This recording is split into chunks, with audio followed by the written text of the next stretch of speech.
another tough loss for the New Orleans Saints came down to the absolute wire. A few minor mistakes here and there, and this is a very different ball game.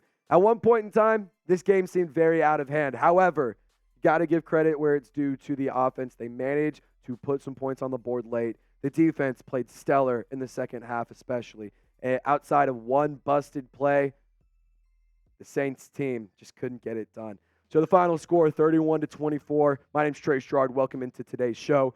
Let's go through the numbers. Let's look at the stats on today's game. Derek Carr, 33-55, 301 yards. One touchdown, one interception, and that pick did go for 6 at Jacksonville's favor.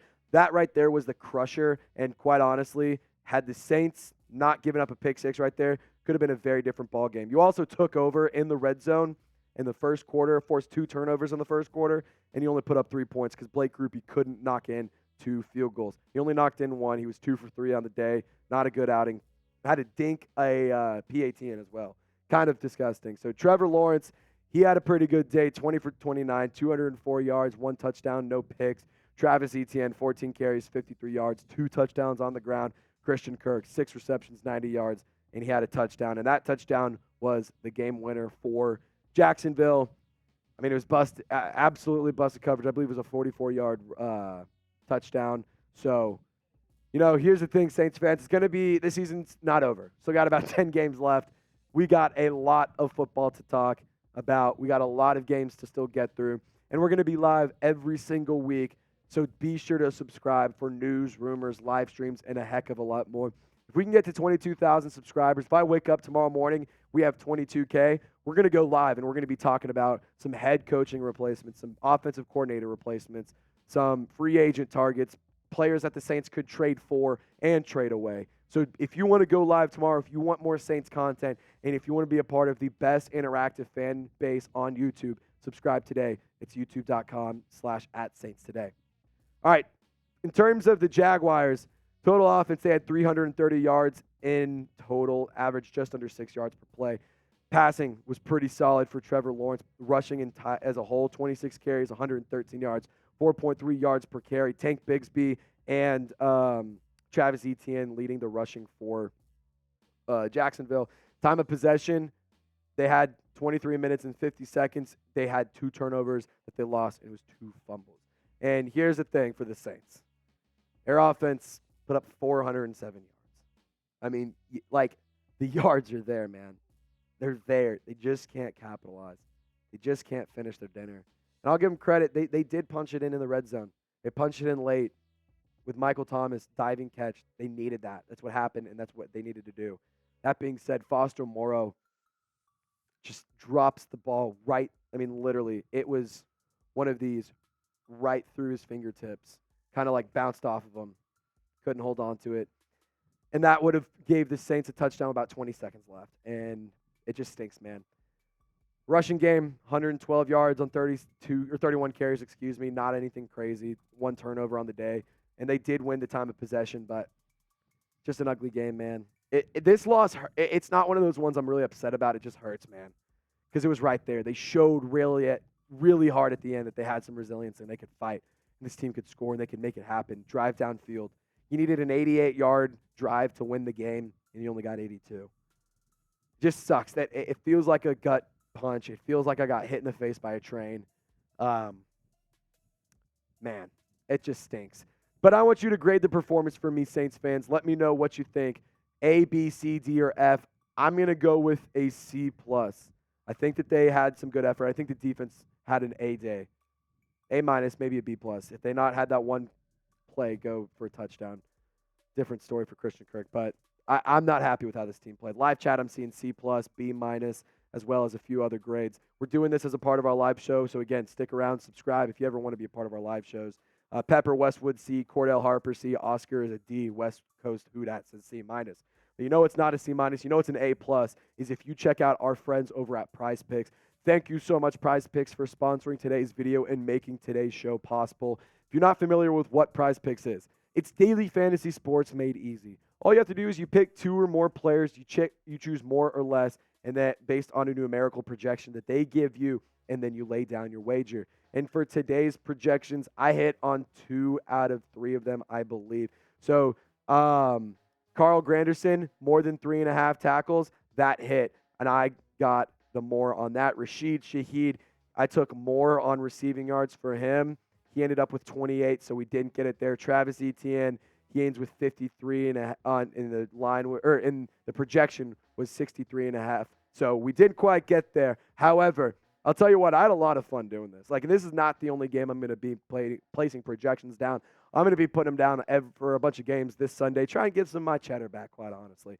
So if you want to do the same thing, if you want to get involved with daily fantasy sports, go to prizepicks.com/CLNS and use code CLNS for a first deposit match up to $100. It's daily fantasy sports made easy. Thank you so much, PrizePicks, for making today's shows possible. All right, let's keep talking about this game. A 51-yard field goal from Blake Grupe to start the game off is unacceptable. Quite honestly, it's starting to feel like Saints made the wrong call here. I've been defending Grupe for up to this point, to be honest, and it just feels as if you just can't count on him. And he's young, so it's hard to be like, the pressure's on you, but you just can't count on him. I also don't necessarily think you can count on Derek Carr.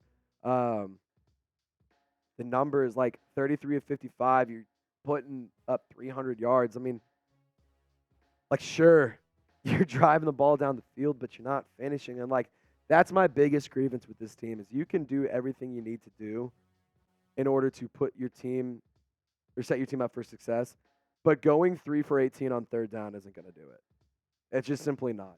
You were 4 for 6 on fourth down, 4 for 5 going into the last play. Just, it sucks. Alvin Kamara, 17 carries, 62 yards. He had a long of 17. He did get involved in the pass game as well. He had 12 receptions, 91 yards, led the team in receiving today. Chris Olave, 7 receptions on 15 targets. I don't know what's going on with Olave, but something's up with him. There's a clear miscommunication. There's a clear problem. There is clearly an issue going on with him. I don't know what's happening. It's kind of upsetting. Like, it's kind of scary, too, because Olave is a player that you invested in very early on and you invested a lot in. So hopefully he can get his issues worked out and he can make something happen here because I want this team to win. And Olave is a big piece of that recipe, and he's just not playing well right now. 57 yards is just not going to cut it. Taysom Hill, though, 4 catches, 50 yards, had a couple big-time plays, a lot of big-time runs. He had 4. He also, for rushing, he had 5 carries, 18 yards, and a rushing touchdown. So shout out to the Storm and Mormon for getting it done. Gotta love to see that from the Saints. Trevor Lawrence, we talked about it a little bit. He kind of diced you up. He was coming into the game a little bit beat up. He beat you in the air, and he really played well, but the ground is where he really got you. The ground game really did some damage. He had 8 carries, 59 yards, and a long of 26. I mean, in terms of rushing, Trevor Lawrence led the Jaguars. Like, I want to put that out there. The quarterback who came in with a busted leg led the Jags in rushing. Unacceptable. Christian Kirk, nail in the coffin for him. 6 receptions, 90 yards, 1 touchdown. That 44-yard catch is what sealed the deal for Jacksonville. And at the end of the day, the Saints can't get it done when it means the most. And just some final thoughts here, guys. I do find it interesting that Ronald Curry addressed the team at halftime. Saints Wire put out an article during the game. I quickly skimmed through it. Basically was saying that Ronald Curry was talking with the team, kind of letting his voice be heard. I think that the Saints have to make a change here. You can't let Pete Carmichael keep doing what he's doing. And, I'll give Pete credit. Like, this was not the worst game he's called. I'm not going to say it was a great game, but it's not the worst game he's called. And I do believe that a young coach like Ronald Curry should get the opportunity. So it's kind of a weird game right here. Again, if we can get to 22,000 subs by tomorrow morning, we'll go live and we'll talk about this. It stinks, man. It feels like there's a lot of losers on this team, and it feels like this team can't stop shooting themselves in the foot, whether it's stupid penalties, whether it's blown coverage, whether it's, just a couple key plays. Like, that's really what this game came down to, was 2 or 3 or 4 just key plays. 8 goes a little bit in the Saints' favor, and this could be a very different ball game. We could be cheering, having a lot of fun, and throwing back some drinks, celebrating a dub, and the Saints being back over 500. However, they're going to fall to 2-4 on the season, or 3-4, excuse me, 3-4 on the season. NFC South is a very weak division, but you're not going to win it by losing every game. Easy stretch of games coming up, so hopefully they can get some dubs here in the next few weeks. But, guys, let me know. Who's your biggest loser before we hop on out of here? My biggest loser, I'm going to go cop out. It's going to be Saints fans. I mean, this one's just demoralizing. Hurts. Stinks. That's going to do it. It blows, man. But, yeah, final score, 31-24. Saints lose. Y'all stay golden. We're going to get through this together.